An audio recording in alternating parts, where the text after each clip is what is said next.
Hello everyone. आप सब कैसे हैं? मैं उम्मीद करता हूं कि बहुत अच्छे होंगे और अपनी पढ़ाई को बहुत अच्छे से कर रहे होंगे। मैं Akash Kumar Bhadana ICT virtual classroom में आपका बहुत बहुत स्वागत करता हूं मेरे प्यारे बच्चों। जैसा आपको पता है कि हमारी 8th क्लास और 8th क्लास में देख रहे हैं हमारे अतीत थर्ड, और उसी में हम लोग बात कर रहे थे चैप्टर नंबर 2 की कि कैसे एक कंपनी व्यापार से साम्राज्य तक की सत्ता पर पहुंच गई। उसके विषय को हमने इस चैप्टर के अंतर्गत गौर करके पढ़ा। कल हमने बहुत सारी चीजों को इसमें गौर करके देखा और एक एक कर कर हमने उनको पढ़ा और उस पर अपना गौर किया। आज फिलहाल हम लोग इस आपके चैप्टर में आगे बढ़ने वाले हैं और इसमें ऐसी बहुत सारी महत्वपूर्ण चीजें हैं जिन पर हम लोग गौर करके देखें। ठीक, आगे देखिए।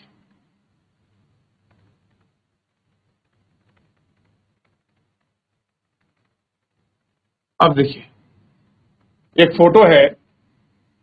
हमने कल हैदर अली को पढ़ा, आज हम लोग हैदर अली के बाद नीचे पढ़ेंगे। लेकिन सबसे पहले एक शब्द आया था, आपको ध्यान देना चाहिए। वो शब्द था आपका रेजिडेंट की ताकत क्या होती थी। रेजिडेंट का मतलब समझते हो? कंपनी ने क्या किया, भारत में जितनी भी छोटी छोटी रियासतें थी जहां पर उनका अधिकार नहीं था, उन्होंने क्या नियुक्त किया? हर जगह एक आपका रेजिडेंट नियुक्त किया। यानी कि अंग्रेज अधिकारी नियुक्त होगा भारतीय जो आपके रियासतें हैं, तो जो अंग्रेज अधिकारी नियुक्त किया गया उसको बोला गया आपका रेजिडेंट। ठीक, कंपनी द्वारा नियुक्ति के बाद रेजिडेंट के बारे में स्कॉटलैंड में पृथ्वी अर्थशास्त्री और समाज दार्शनिक जेम्स मिल ने कहा है कि दरअसल रेजिडेंट राजा रियासत का राजा होता है और उसे हस्तक्षेप की मनचाही निषेधाज्ञा के तहत काम करने की छूट दी जाती है, जब तक स्थानीय राजा पूरी तरह से अधीनस्थ रहता है और रेजिडेंट यानी ब्रिटिश सरकार की माफी काम करता है तो चीजें आराम से चलती है। शासन के काम करने में रेजिडेंट की दखल अंदाजी के बिना सब कुछ चल सकता है। जब भी कुछ अलग तरह का घटता है, जब तक कोई राजा अपना रास्ता अपना लेता है जिसमें ब्रिटिश सरकार गलत मानती है, तो उसे टकराव में उथल फुथल क्या होती है आपका पैदा हो जाती है। ठीक, यानी कि सरकार और राजा के बीच मतलब जो आपका रेजिडेंट है उनके भी जब भी नीति को लेकर कुछ भी बात होगी तो वो चीजें हमेशा वहां से क्या होंगी, आपकी क्लासेस होंगी और आपके वहां चीजें बिगड़नी शुरू हो जाएगी। अब देखिए, अपने बेटे और ब्रिटिश रेजिडेंट के साथ खड़े नवाब सिराजुद्दौला टिली कैप्टन द्वारा बनाया गया चित्र। अब ये कौन है? अब देखिए, नवाब हैं, ये नवाब के बच्चे हैं सिराजुद्दौला के। और ये कौन है आपके? ये महाशय हैं आपके प्रेसिडेंट है। ठीक, उनके साथ खड़े हैं। उस समय भी चित्र बनाए जाते थे। ठीक, तो उस समय को दिखाया गया। ठीक, हमने टीपू सुल्तान के बारे में पढ़ लिया। थोड़ा सा आगे बढ़ते हैं और कैसा कुछ समय रहा टीपू सुल्तान के समय में, आइए इसको पढ़ते हैं। चित्र नंबर 9 को देखिए आप लोग, तो स्पष्ट दिखाई देगा कि टीपू सुल्तान के बेटों को बंधक के रूप में कॉर्नवालिस के सामने पेश किया गया। ये दो बच्चे हैं और ये किसके बच्चे हैं? ये टीपू सुल्तान के बच्चे हैं। और उस समय बंगाल के गवर्नर जनरल थे लॉर्ड कॉर्नवालिस। ठीक, और उन्हें क्या किया गया? उनके सामने पेश किया गया। कंपनी की फौजों को हैदर अली और टीपू सुल्तान ने कई बार युद्ध में हराया। अब कह रहे जो कंपनी है, कौन सी कंपनी? जिस कंपनी ने बंगाल के नवाब, अवध के नवाब, क्लियर है, उस संयुक्त रूप से हराया था, उसी कंपनी को कौन हरा रहा है बार बार? मैसूर के जो आपके शासक हैं हैदर अली और आपका टीपू सुल्तान, ये लगातार उनको हरा रहे हैं। और जब वो हार रहे थे तो उसके बाद क्या हुआ? लेकिन 1792 में मराठा हैदराबाद के निजाम और कंपनी संयुक्त फौज पर टीपू पर हमला कर दिया। अब ये जो हमारे मराठे हैं और हैदराबाद के निजाम हैं, तो हैदराबाद के निजाम और हमारे मराठों ने क्या काम किया? अंग्रेजों का साथ दिया और फिर तीन शक्ति काम करने लगी। मराठे काम करने लगे, मराठों के बाद हैदराबाद के निजाम, और हैदराबाद के निजाम के साथ कौन आ गए? आपकी कंपनी। तो तीन लोगों ने मिलकर किसको हराया? टीपू सुल्तान और हैदर अली। क्योंकि अकेलों से अंग्रेजों से आपका टीपू सुल्तान और हैदर अली नहीं हार रहा था। ठीक, अब देखिए, निजाम और कंपनी की संयुक्त सेना फौजों के हमले के बाद टीपू सुल्तान को अंग्रेजों से संधि करनी पड़ी। संधि का मतलब है समझौता। दो पक्ष आपस में बैठ के वार्तालाप करते हैं और डिस्कस लेते हैं कि हमको क्या करना। ठीक, इस संधि के तहत उनके दोनों बेटों को अंग्रेजों ने बंधक के रूप में अपने पास रखा। ब्रिटिश चित्रकार का दृश्य ऐसी तस्वीर बनाने में मजा आता था, और कह रहे हैं जो आपका ब्रिटिश लोग थे उनको ऐसी तस्वीर बनाने में मजा आता था जिसमें अंग्रेजों की सत्ता की विजय दिखाई दे। और क्या दिखाई दे? जिसमें अंग्रेजों की विजय दिखाई दे, उनको बड़ा अच्छा लगता था। देखिए उस समय की इमेज है। तो अंग्रेज अपनी जीत के लिए किस हद तक गिरते थे, ये आपको इसमें बड़े अच्छे रूप से और बड़े सुस्पष्ट तरीके से क्या है आपको दिखाई देगा। ठीक, कि क्या स्थिति है अंग्रेजों की और कहां तक वो जा रहे हैं। चलिए, इतना हमने देख लिया। जीआईसी भागलपुर में थी, जीआईसी भागलपुर में। बच्चों आप लोग पढ़ रहे हैं? हाथ तो खड़ा करो अगर आप लोग पढ़ रहे हैं, समझ आ रहा है तो। चलिए, जीआईसी भागलपुर में। माइक लेकर कोई पढ़ेगा बेटे चैप्टर को? है कोई बच्चा जो माइक लेकर पढ़े चैप्टर को? चलिए, शाबाश हो जाए कोई बच्चा खड़ा। यहां से पढ़ना प्रारंभ करेंगे। शाबाश, बहुत अच्छे। बस बेटे, अब माइक ऑन करें।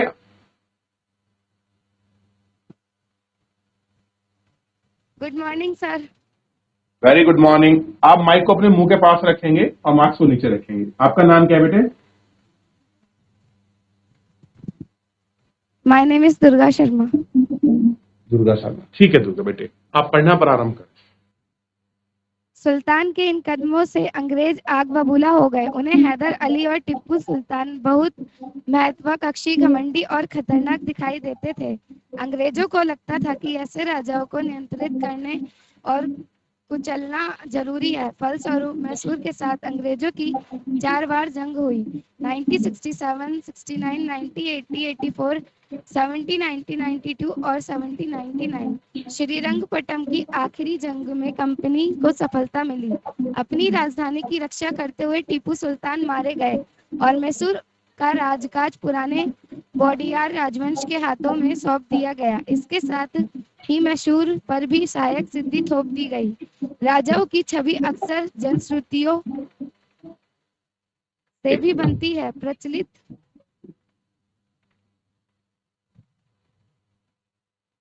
प्रचलित किस्मों में उनकी ताकत का खूब यशगान किया जाता है। 1782 में मैसूर के राजा बने टीपू सुल्तान के बारे में कहा जाता है कि एक बार वे फ्रांसीसी दोस्तों के साथ जंगल में शिकार खेलने गए थे। वहां एक शेर उनके सामने आ गया। उनकी बंदूक ने मौके पर साथ नहीं दिया और कटार भी जमीन पर गिर गई। फिर भी टीपू ने निहत्थे ही शेर का मुकाबला किया और आखिरकार कटार उठा ली। अंत में उन्होंने शेर को मार गिराया। इसी के बाद से उन्हें शेर ए मशहूर कहा जाने लगा था। उनके राजसी झंडे पर भी शेर की तस्वीर होती थी।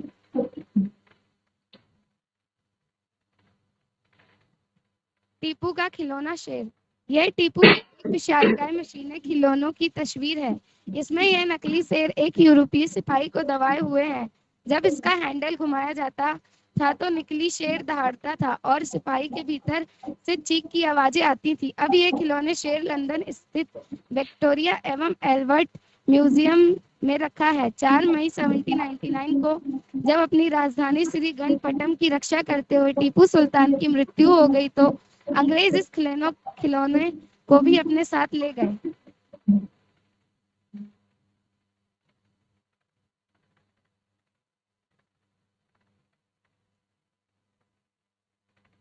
मराठों से लड़ाई। 18वीं शताब्दी के आखिरी से कंपनी मराठों की ताकत को भी काबू और खत्म करने के बारे में सोचने लगी थी। 1769 में पानीपत की तीसरी लड़ाई में हार के बाद दिल्ली से देश का शासन चलाने का मराठों का सपना चूर चूर हो गया। उन्हें कई राज्यों में बांट दिया गया। इन राज्यों को बागडोर, सिंधिया, होलकर, गायकवाड़ और भोसले जैसे अलग अलग राजवंशों के हाथों में थी। ये सारे सरदार एक पेशवा सर्वोच्च मंत्री के अंतर्गत एक कन्फेडरेसी राजमंडल के सदस्य थे। पेशवा इस राज्यमंडल का सैनिक और प्रशासकीय प्रमुख होता था और पुणे में रहता था। महादजी संध्या और नान फर्निस 18वीं सदी के आखिरी के दो प्रसिद्ध मराठा युद्ध और राजनीतिक थे। एक के बाद एक कई युद्धों में कंपनी मराठों को घुटने टेकने पर मजबूर कर दिया। पहला युद्ध 1782 में सालवाई सिद्धि के साथ खत्म हुआ, जिसमें कोई पक्ष नहीं जीत पाया। दूसरा अंग्रेज मराठा युद्ध 1885 कई मोर्चों पर लड़ा गया। इसका नतीजा यह हुआ कि उड़ीसा और यमुना के उत्तर में स्थित आगरा व दिल्ली सहित कई भूभाग अंग्रेजों के कब्जे में आ गए। अनंत 1870-90 के तीसरे अंग्रेज मराठा युद्ध में मराठों की ताकत को पूरी तरह कुचल दिया गया। पेशवा को पुणे से हटाकर कानपुर के पास बिठूर में पेशन पर भेज दिया गया। अब विंध्य की दक्षिणी में स्थित पूरे भूभाग पर कंपनी का नियंत्रण हो चुका था। संरचना का दबाव उपरोक्त विवरण में स्पष्ट बस बस है कि 19वीं सदी को बैठ जाइए। बहुत बहुत धन्यवाद आपका।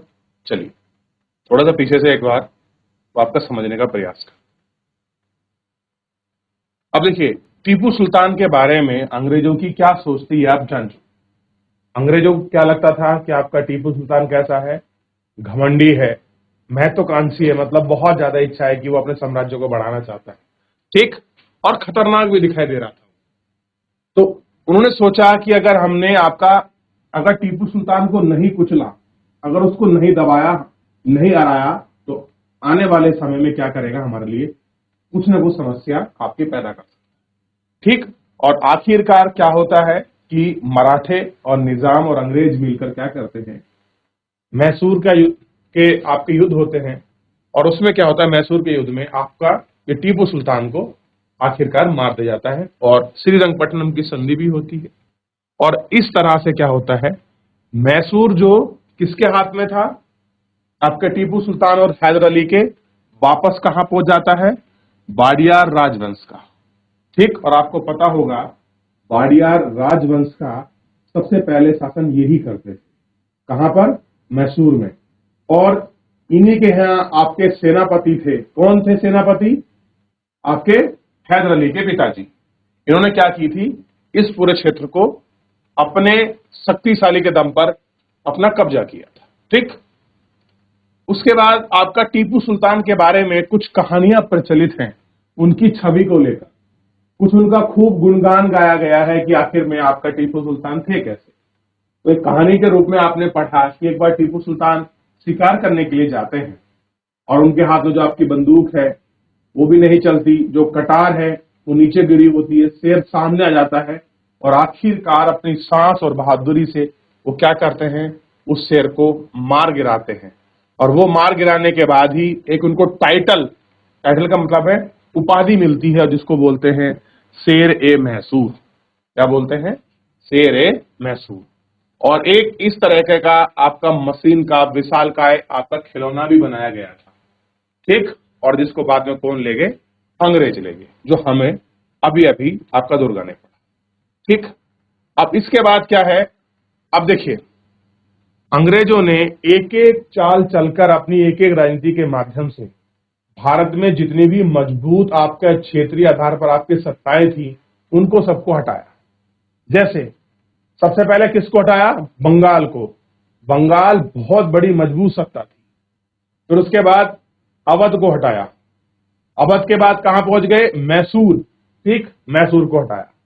अब किसका नंबर लग गया है, मराठों का, क्योंकि जानते हैं मराठे बहुत महत्वाकांक्षी हैं और मराठों की एक जीवन भर इच्छा रही कि हम क्या कर सकें, दिल्ली पर नियंत्रण कर सकें और पूरे भारत से आपका अपना शासन चला सके और मराठा साम्राज्य की स्थापना कर सके, ठीक। इस सपने को लेकर आपका शिवाजी से लेकर संभाजी भोसले, ठीक, और जितने भी बाजी राव, जितने भी शासक रहे हैं, सबका एक अपना सपना था। अब होता क्या है, थोड़ा इनको भी देखते हैं। ये बात है 18वीं सदी की, ठीक। आखिरकार कंपनी मराठों की ताकत को बखूब और खत्म करने के बारे में सोचती थी। देखिए कंपनी किसी की नहीं हुई, क्योंकि ये जानते थे कि आज ये हमारा साथ दे रहे हैं तो किसी अपने प्रॉफिट के लिए दे रहे हैं, और ये कल को हमको छोड़ भी सकते हैं, और उससे पहले छोड़ें और ज्यादा ताकतवर बने, उसमें कोई फायदा नहीं है। सबसे बढ़िया है हम क्या करें, हम आपका इनको ही दबा दें। और वो ही होता है 1761 में पानीपत की तीसरी लड़ाई होती है, बैटल ऑफ पानीपत, ठीक। और उनका क्या सपना था कि हम दिल्ली से क्या करेंगे, अपना देश का शासन चलाएंगे। ये मराठों का बहुत पुराना सपना था, और वो भी चूर चूर हो गया। और जब चूर चूर होता है, क्योंकि हार जाते हैं मराठे, तो मराठों ने जितना बड़ा साम्राज्य इकट्ठा किया था उसको अंग्रेज संधि के माध्यम से तोड़ देते हैं।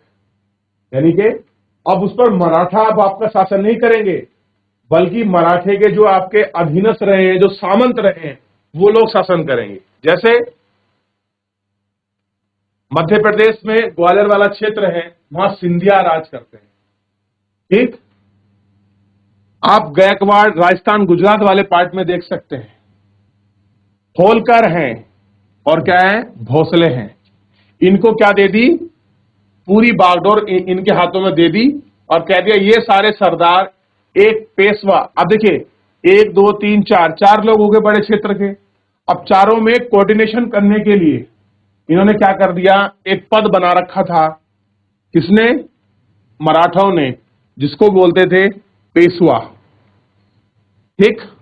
और पेशवा क्या था, सबसे उच्च मंत्री होता था। ऐसे मान लीजिए कि आज के समय में आपका होम मिनिस्ट्री होती है ना, सबसे बड़ी, तो उस तरह से क्या था आपका, पेशवा थे, ठीक। पेशवा इन राज्य मंडल का सैनिक और प्रशासकीय प्रमुख था, यानी कि डिफेंस के और एडमिनिस्ट्रेटिव जो भी मैटर थे, सबसे प्रमुख कौन हो गया आपका, आपको ध्यान रखना है, आपका पेशवा की ये सारी जिम्मेदारी थी कि वो उनको मैनेज करे, उनको देखे, आपस में कॉम्बिनेशन में बैठाए। और कहां रहता था आपका, पुणे में, ठीक। पुणे कहां पड़ता है, महाराष्ट्र में। महाराजा सिंधिया और नाना फडणवीस 18वीं सदी के आखिर तक दो प्रसिद्ध मराठा योद्धा और राजनीतिज्ञ थे। नाना फडणवीस जैसी राजनीति, ठीक, इधर सिंधिया जी, और ये दो प्रसिद्ध ऐसे मराठे रहे हैं जिनकी राजनीति का तोड़ नहीं था। ऐसे कहा जाता था कि मराठा साम्राज्य में अगर कोई चाणक्य है तो ये दो लोग हैं, ठीक। कौन है ये, दो लोग हैं। और आपने देखा होगा, मराठा अगर उस समय थोड़ा सा आपका संभल जाते या पानीपत का युद्ध ना हारते, तो यकीन मानो जिस तरह से मुगलों ने दिल्ली से अपनी सत्ता चलाई थी ना, इस तरह से मराठे पूरी अपनी सत्ता चलाते और अंग्रेजों को भारत से बाहर खड़ा कर देते।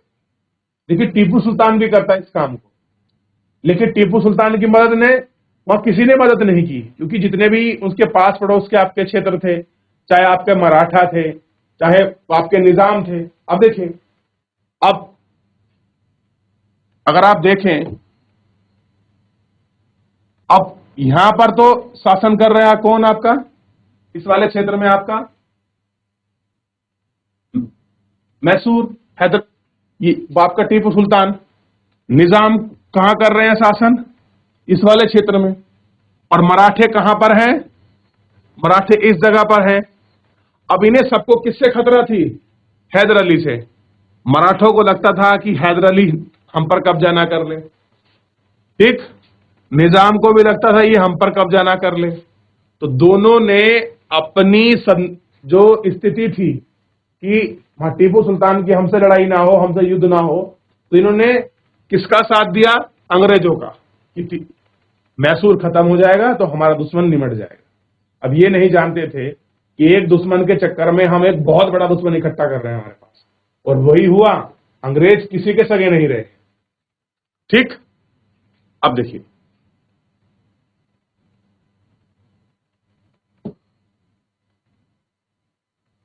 अब होता क्या है, एक के बाद युद्ध हुए, आपके कंपनी और मराठों के बीच युद्ध चल रहे थे। और मराठों में सबसे बड़ी बात थी, उनके पास मॉरल सपोर्ट बहुत था। वो अंग्रेजों से हार मानने के लिए बिल्कुल भी तैयार नहीं थे कि वो अपने घुटने टेक दें अंग्रेजों के सामने। और पहला युद्ध हुआ था 1782 में, ठीक। और फिर एक संधि होती है आपका सालाबाई की संधि, क्लियर है, ठीक, और जिसमें कोई पक्ष नहीं जीतता है, बीच में निकल जाता है। फिर दूसरा होता है कई मोर्चे खुलते हैं, और नतीजा यह हुआ कि जब दूसरा युद्ध हुआ तो उड़ीसा और यमुना में उत्तर में स्थित आगरा व दिल्ली कई भूभाग अंग्रेजों के कब्जे में आ गए। अब जो किसने कब्जाए थे, उड़ीसा का मतलब समझिए, उड़ीसा का महानदी वाला पूरा तट का पार्ट, यमुना, आप यमुना की बेल्ट समझ सकते हो, आगरा, मथुरा, वृंदावन, हरियाणा, ये जो पार्ट है ये किसके कब्जे में चला गया, अंग्रेजों के कब्जे में। और कब गया, जैसे ही दूसरा मराठा युद्ध होता है और अंग्रेज इसमें थोड़ा सा हारते हैं, उस टाइम चला जाता है, क्योंकि हर युद्ध के बाद संधि हो रही थी। अंततः 1817 से 19 के आखिर आपका थर्ड युद्ध होता है, और इस पूरे युद्ध में अंग्रेज और मराठों के बीच जब ये युद्ध हुआ, मराठों की पूरी ताकत को कुचल दिया गया, और पेशवा को पुणे से हटाकर कानपुर के पास बिठूर जगह है, पहले कहां बैठा था पेशवा, आपके पुणे में, उस पुणे से वहां उठाकर कहां भेज दिया उसको, कानपुर। अब कहां महाराष्ट्र, कहां यूपी, ठीक, और कानपुर के पास एक जगह है बिठूर, और ये बोल दिया कि आप पेशवा जी आप कहां जाइए, आप पुणे से कानपुर रहिए, और जो आपकी पेंशन होगी हम उसको भेजते रहेंगे। आप विंध्या के दक्षिण में स्थित पूरे उत्तर भाग पर कंपनी का नियंत्रण हो गया। अब आप सोच के देखिए कि एक बहुत बड़ा क्षेत्र, अगर आप एक बहुत बड़े क्षेत्र को देखेंगे तो वो आपको दिखाई देगा कि उस बहुत बड़े क्षेत्र पर क्या हो गया, अंग्रेजों का नियंत्रण हो गया, ठीक, और किसके हारने के कारण, मराठाओं के हारने के कारण, क्योंकि आप जानते हैं हैदर अली को पहले हरा चुके हैं, बंगाल पर पहला कब्जा कर चुके हैं, उत्तर भारत में उनका कब्जा था ही, मराठों ने उनको नीचे विस्तार होने से रोक रखा था, अब वो भी उनका विस्तार होना शुरू हो गया, ठीक। अब ये है उस समय के गवर्नर जनरल लॉर्ड हेस्टिंग, ये देखिए इनकी इमेज, आपकी फोटो बनी, ये कौन है, लॉर्ड हेस्टिंग। चलिए, तो इतना हमने देखा और इसको पढ़ने का प्रयास किया, और आपको बहुत सारी चीजें इसमें मिलेगी, ठीक है। देखिए ये सारी घटनाएं हमको क्यों बताई जा रही हैं, ठीक, हमको क्यों सिखा रहे हैं। देखिए इतिहास से हम क्या सीखते हैं, अगर मैं आपसे पूछूं कि कोई आपसे पूछ ले कि हम इतिहास क्यों पढ़ते हैं, बताएगा कोई बच्चा कि हम इतिहास क्यों पढ़ते हैं।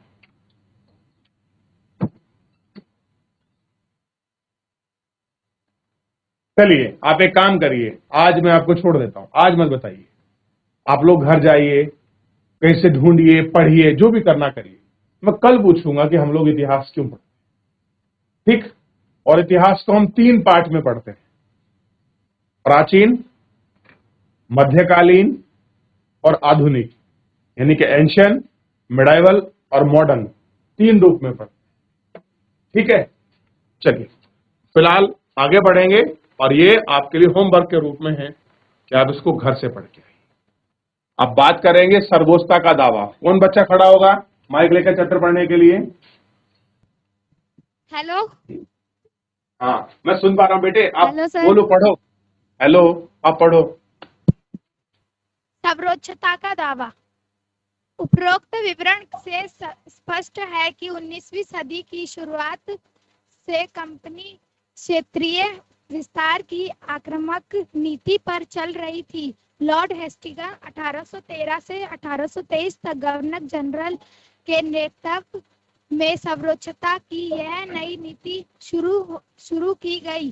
कंपनी का दावा था कि उसकी सत्ता सर्वोच्च है, इसलिए वह भारतीय राज्यों से ऊपर है। अपने हितों की रक्षा के लिए वह भारतीय रियासतों का अधिग्रहण करने या उनको अधिग्रहण की धमकी देने का अधिकार अपने पास मानती थी। यह सोच बाद में भी अंग्रेजों की नीतियों में दिखाई देती रही, लेकिन यह प्रक्रिया बेरोक टोक नहीं चली। उदाहरण के लिए जब अंग्रेजों ने कित्तूर फिलहाल कर्नाटक में के छोटे से राज्य को कब्जे में लेने का प्रयास किया तो रानी चेन्नम्मा ने हथियार उठा लिए और अंग्रेजों के खिलाफ आंदोलन छेड़ दिया। 1824 में उन्हें गिरफ्तार किया गया और 1829 में जेल में ही उनकी मृत्यु हो गई। चेन्नम्मा के बाद कित्तूर स्थित संगोली के एक करीब चौकीदार रायन्ना ने यह प्रतिरोध जारी रखा।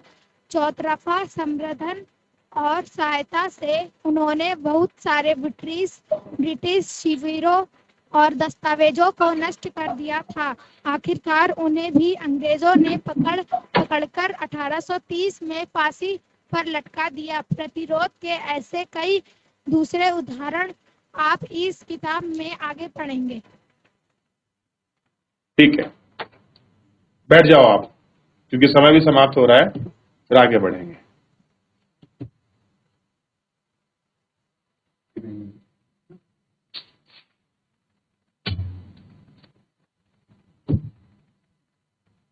देखिए, ये कौन है आपका? रानी चेन्नम्मा। क्लियर है? देख लिया आपने रानी चेन्नम्मा की फोटो?